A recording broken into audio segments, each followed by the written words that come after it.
Hi friends, welcome to Usha fun foods. ನಾನಿವತ್ತು butter ಫ್ರೂಟಿಂದ yoghurt ಮಾಡೋದನ್ನು ತೋರಿಸ್ತಾ ಇದ್ದೀನಿ. ಈ ಥರ ಸ್ಪೂನಲ್ಲಿ ಮಾಡಿದ್ರೆ ಚೆನ್ನಾಗಿ ಬರುತ್ತೆ.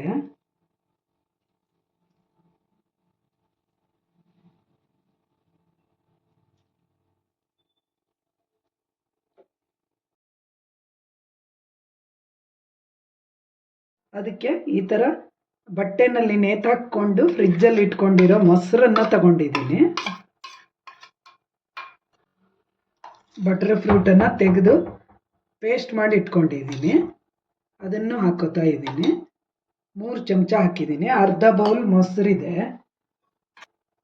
ಇದಕ್ಕೆ 1 ಚಿಟಿಕೆ ಹಾಕೋಷ್ಟು ಉಪ್ಪು ಹಾಕಿದ್ದೀನಿ. ಉಪ್ಪು ಹಾಕಿದ್ರೆ ತುಂಬ ಚೆನ್ನಾಗಿರುತ್ತೆ. ಸ್ವಲ್ಪ ಸಕ್ಕರೆ ತಗೊಂಡಿದ್ದೀನಿ. ಸ್ವಲ್ಪ ಜೇನುತುಪ್ಪವನ್ನು ಹಾಕ್ಕೊಂಡಿದ್ದೀನಿ. ಇದು ಕೇಸರಿ ದಳಗಳನ್ನು ಹಾಕಿದ್ದೀನಿ. ಅದನ್ನು ಹಾಲಲ್ಲಿ ನೆನೆಸಿ ಬೇಕಾದರೂ ಹಾಕೋಬಹುದು, ಹಿಂಗೆ ಹಾಕಿದ್ರೂ ಕಲರ್ ಬಿಡುತ್ತೆ ಅದು. ಈಗ ಇದನ್ನು ಚೆನ್ನಾಗಿ ಮಿಕ್ಸ್ ಮಾಡ್ಕೋಬೇಕು. ಇದು ಚಪಾತಿಗೆ, ದೋಸೆಗೆ ಎಲ್ಲ ಹಚ್ಕೊಂಡು ತಿನ್ನೋಕ್ಕೂ ಚೆನ್ನಾಗಿರುತ್ತೆ. ಹಾಗೆ ತಿನ್ನೋಕ್ಕೂ ತುಂಬ ಚೆನ್ನಾಗಿರುತ್ತೆ. ಹೊರಗಡೆ ಹೋಗಿ ಬಂದು ಹೀಟಾಗಿರುತ್ತಲ್ಲ, ಆವಾಗ ತಂಪಾಗಿ ಇದನ್ನು ತಿನ್ಬೋದು.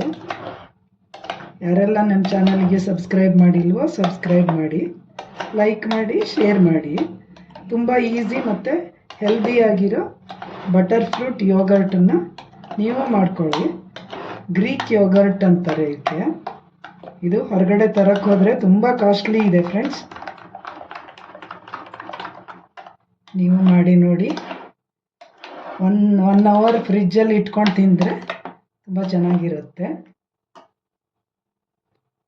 ನಮ್ಗೆ ಯಾವುದು ಬೇಕೋ ಅದು ನಟ್ಸು ಮತ್ತು ಡ್ರೈ ಫ್ರೂಟ್ಸನ್ನು ಇದಕ್ಕೆ ಮಿಕ್ಸ್ ಮಾಡಿಕೊಂಡ್ರೆ ರುಚಿಯಾದ ಗ್ರೀಕ್ ಯೋಗರ್ಟ್ ರೆಡಿಯಾಗಿದೆ.